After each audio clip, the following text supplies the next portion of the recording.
Hello বন্ধুরা, আমি মিতা। আমার চ্যানেলে আপনাদের সবাইকে স্বাগত জানাচ্ছি। আজকের আমার রেসিপি পাটিসাপটা।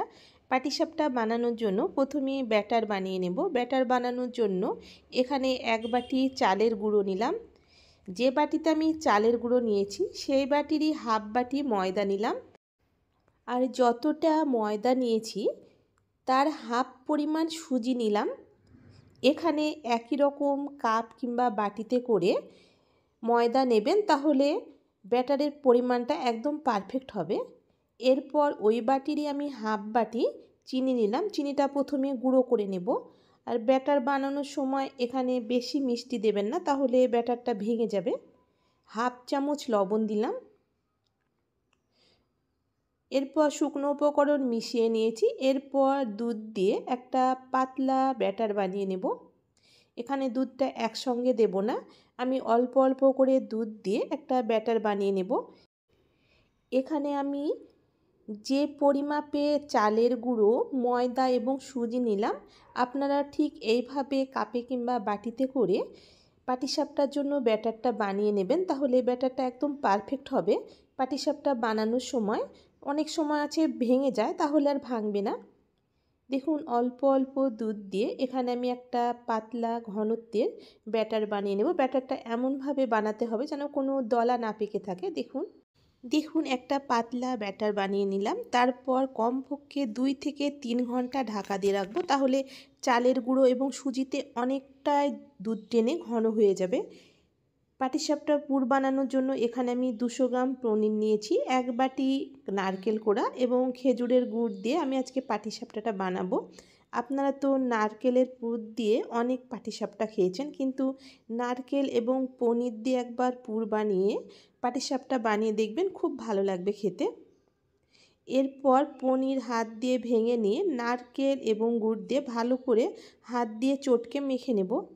এখানে আমার বাটিটা একটু ছোট মনে হচ্ছে, তাই একটা থালাতে ঢেলে নিয়ে ভালো করে মেখে নেব। আর বন্ধুরা, ভিডিও দেখতে দেখতে অবশ্যই একটা লাইক দেবেন। আপনাদের একটা লাইক আমাকে নতুন ভিডিও বানাতে উৎসাহ জাগাবে। আর যে সকল বন্ধুরা আমার অলরেডি চ্যানেলে সাবস্ক্রাইব করেছেন তাদেরকে অসংখ্য ধন্যবাদ জানাই। আর নতুন বন্ধুরা প্লিজ আমার চ্যানেলটিকে সাবস্ক্রাইব করে আমার পাশে থাকবেন। দেখুন ভালো করে মেখে নিয়েছি। এরপর কড়াইতে দিলাম। গ্যাসের ফ্লেমটা মিডিয়াম টু হাইয়ে রেখে নারকেল এবং পনির দিয়ে পুরটা বানিয়ে নেব। এখানে পুরটা খুব তাড়াতাড়ি বানানো হয়ে যাবে। এরপর এখানে আমি 100 গ্রাম মিল্ক পাউডার দিলাম। এখানে মিল্ক পাউডারের পরিবর্তে আপনারা খোয়া ক্ষীরও ব্যবহার করতে পারেন। আর এই পনির এবং নারকেল দিয়ে পুরটা খেতে খুব সুন্দর লাগে, আপনারা একবার বাড়িতে বানিয়ে দেখলেই বুঝতে পারবেন। এরপর আমি কিছু কাজু বাদাম কুচি দিলাম। কাজু বাদাম কুচি দিলে পাটিসাপটা খাবার সময় মুখে পড়বে, খুব ভালো লাগে। এরপর 1 চামচ ব্যাটার দিলাম। পাটিসাপটা বানানোর জন্য যে ব্যাটারটা বানিয়েছিলাম সেই ব্যাটারটা দিয়ে মিনিট খানেক নাড়াচাড়া করে নিলেই আমার নারকেল এবং পনির দিয়ে পুর বানানো হয়ে যাবে। দেখুন হয়ে গেছে। এর চাইতে ঘন করব না, ঠান্ডা হবার পর অনেকটাই শক্ত হয়ে যাবে। এরপর গ্যাসটা বন্ধ করে দিয়ে পুরোপুরি ঠান্ডা করে নেব। দেখুন এখানে আমি 3 ঘন্টা পর পাটিসাপটাগুলো বানাচ্ছি। দেখুন সুজি এবং চালের গুঁড়োতে অনেকটাই দুধটা টেনে নিয়ে ব্যাটারটা ঘন হয়ে গেছে। এরপর হাফ কাপ দুধ দিয়ে একটু পাতলা করে নেব। এখানে আমার মোট যে বাটিতে করে আমি ময়দা নিয়েছিলাম সেই বাটি 3 বাটি দুধ লেগেছে আমার ব্যাটারটা বানানোর জন্য। দেখুন ঠিক এইরকম পাতলা হবে। আশা করি আপনারা ব্যাটারের ঘনত্বটা দেখে বুঝতে পারছেন। এরপর পাটিসাপটা বানানোর জন্য এখানে আমি একটা ননস্টিক তাওয়া ব্যবহার করেছি। প্রথমে তাওয়াটা ভালো করে গরম করে নিয়ে গ্যাসের ফ্লেমটা একদম লো করে দিলাম। তারপর তাওয়াতে ঘি ব্রাশ করে দিলাম। ঘি ব্রাশ করার পর 1 হাতা ব্যাটার দিয়ে এইভাবে চামচ দিয়ে ঘুরিয়ে আমি রুটিটা বানিয়ে নিলাম। দেখুন রুটিটা যখন দেখবেন এইভাবে ওপরটা একদম কালার চেঞ্জ হয়ে গেছে, ঠিক সেই সময় আমি এখানে পুরটা দিলাম। পনিরের পুর দেবার পর এরপর জড়িয়ে নিয়ে পাটিসাপটা বানিয়ে নেব। এখানে আমি ঘি ব্রাশ করে আমি পাটিসাপটাগুলো বানিয়ে নিচ্ছি। আপনারা চাইলে এখানে তেল দিয়েও পাটিসাপটাগুলো বানিয়ে নিতে পারেন, কিন্তু ঘি দিলে ফ্লেভারটা খুব ভালো লাগে। দেখুন এই পাটিসাপটাটা হয়ে গেছে।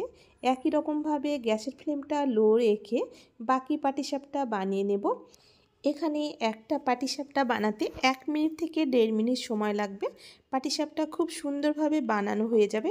এখানে আমি হাতা দিয়ে গোল করে নিচ্ছি। আপনারা চাইলে এখানে ননস্টিক তাওয়াটা হাত দিয়ে একটু ঘুরিয়ে নিয়ে রুটিটা বানিয়ে নিতে পারেন। দেখুন একই রকমভাবে এই পাটিসাপটাটাও বানিয়ে নিলাম। আর পাটিসাপটাগুলো দেখে বুঝতে পারছেন এখানে পাটিসাপটাগুলো একটাও ভাঙেনি। আপনারা এইভাবে একবার পনির দিয়ে পাটিসাপটা বানিয়ে দেখুন, আশা করছি ভালো লাগবে। আজকের মতো এ পর্যন্ত, দেখা হচ্ছে পরবর্তী ভিডিওতে।